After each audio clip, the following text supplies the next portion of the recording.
When dealing with a missed AB, there are steps that I go through. So first of all, until about 8 weeks loss, I will go ahead and deal with those cases as soon as possible.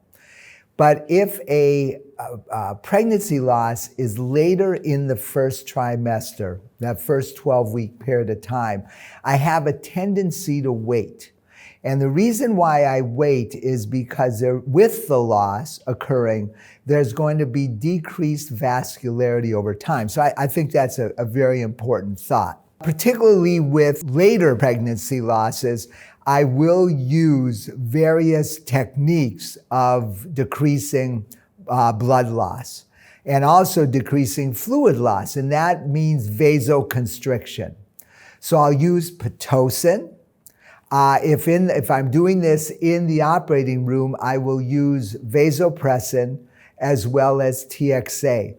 All of them to cut down on fluid absorption and blood loss. The other thing I find very important is I absolutely use a fluid management system. These patients are all done with fluid management so that I know when that fluid absorption is getting too high. Also with a fluid management system, we find that we can really understand our pressures.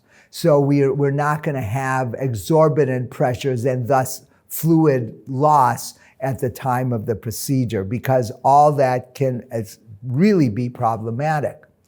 Another important point in setting this up is I do this under ultrasound guidance. At times, the field is going to get a little bit murky. When it gets murky with blood, I just simply stop, let things recirculate, and I see the tissue again.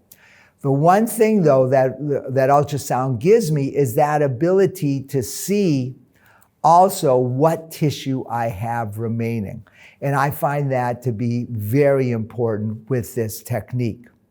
Also with this technique is I'm not trying to get my window right smack against the tissue. Rather, I want the tissue to come in to the window. So I make real use of the suction in this case.